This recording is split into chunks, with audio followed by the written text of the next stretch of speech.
Hello everyone, I am Surrendot the Awesome and I'm back, and I'm ready to look at some more r/NiceGuys. But before I get started, make sure to like, comment, subscribe, and if I can't convince you, perhaps this picture of my kitten will convince you. And, random fact about my cat society is that in able to get your teaching license there, you would have to write a scathing review about the Dear Leader's autobiography. So comment down below what you would probably put on the Dear Leader's autobiography.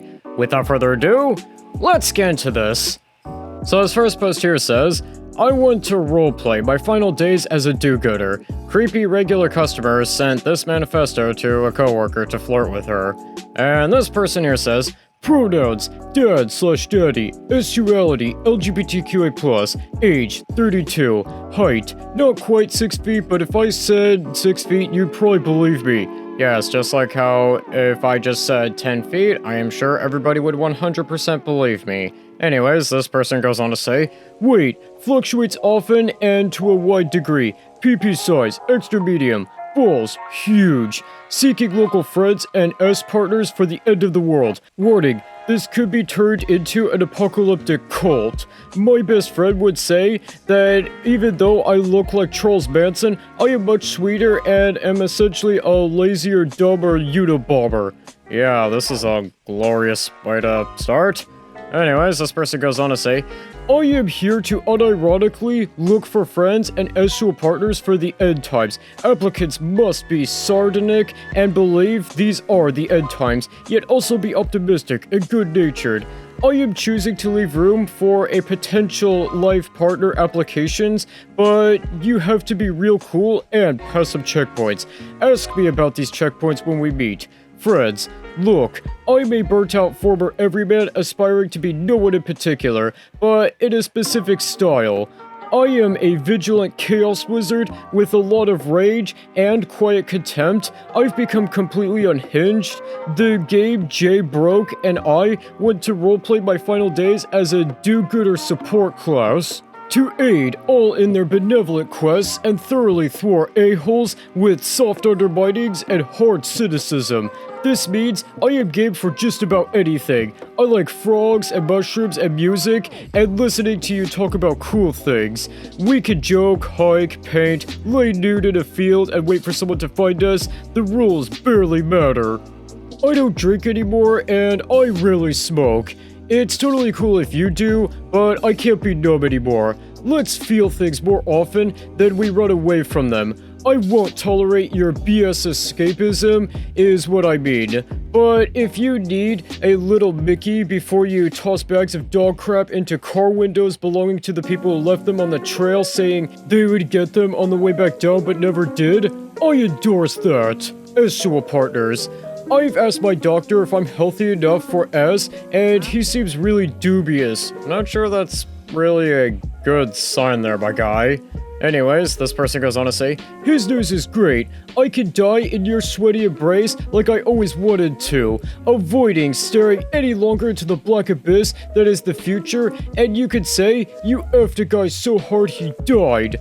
I am going to need you to land the plane though. That's foggy. Let's get clear. I need you to tell me you're interested in intercourse expressly, because I'm too damaged from years of gaslighting and manipulation. My crippling anxiety will lead me to believe that despite all clear signs and signals you may be giving me, I could potentially be harassing you, doing an essay, or worse.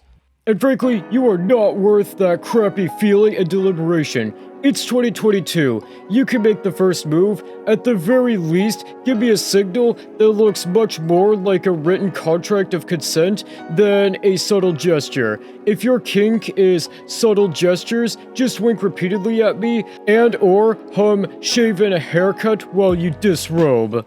I might seem timid, but I'm a touch starved, S-obsessed pleasure dom with a lot of catching up to do. Slow at first, but then all at once, like some sort of sticky avalanche.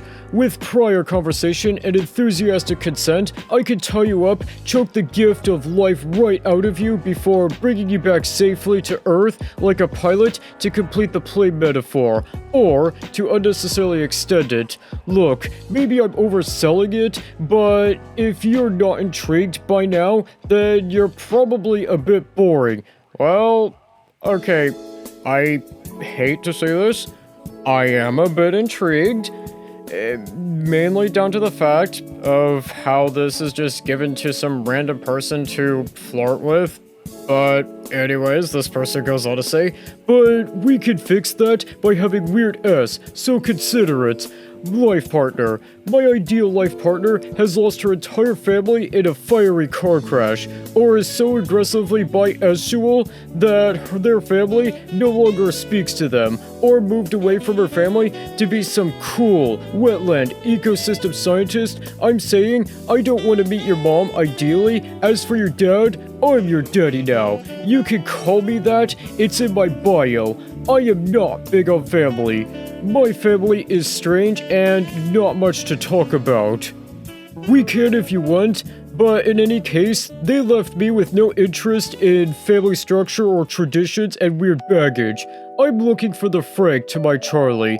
Two rogue idiots high on each other and maybe something else. Free-range psychopaths with hearts of gold. I am here for you and your absurd life, to wrap you up in a codependent, enablist burrito with extra sour cream. I'd be so good to you. It's us against the dying world, baby. Maybe we each have a deep fear of commitment, and so we've decided independently from one another that we'll let the next commitment be the last. The one weird enough, strong enough, and feral enough that it sweeps us off into a far-flung, adventurous life and kills us before we have to make any new commitments. Maybe we're not fond of roots, and making human babies at this point seems really effing dumb to us. Maybe we're cute together, and the kind of cute that makes everyone else furious because they know there's nothing more perfect than the two of us together, and each of us so enhanced by our entanglement to the other unlocks our ultimate forms. Maybe the world doesn't end and we adopt some kids and teach them how to kindly live off the fat of the land, caring for the wildlife and their neighbors, and being independent from a centralized, technocratic, authoritarian nightmare machine. Maybe we live a life so purely and freely that it makes the rest of the world sort of wonder why they don't give up the excess and do the same. Maybe we're better than everyone. Who knows? Let's find out. I mean, to be fair, and I know people are going to probably say the same thing, but points to creativity. I never would have in my lifetime ever expected this kind of approach. So, points to creativity for this guy. Anyways, this person here goes on to say, only fools would attempt to separate us. More often than we inspire such fools to try, we inspire a quiet understanding and mild fear among our witnesses that to attempt such a stunning display of idiocy would only tighten our bond, leaving them to feel more empty, yet fill them with longing that they too could find such a partnership and love. Should one of us die, the other will swear an oath of vendetta and won't rest until everyone responsible is either dead or equally tortured. What if one of them died of, like, say, cancer? Are you gonna kill all cancer? Well, actually, then again, come to think of it, you might actually be able to find a cure to cancer, so I guess that would be a pretty good vengeance. But anyways, this person goes on to say, long walks on the beach, full moon, rituals in a dark glen, burning down the status quo, no fatties. Okay, didn't really need the last part. And I'm gonna probably give this a question mark out of 50. I mean, points to creativity, but I don't really know what to rate this other than question mark. And I think with that, that's gonna do it for today. Don't forget to like, comment, subscribe, and I'll see you in the next one.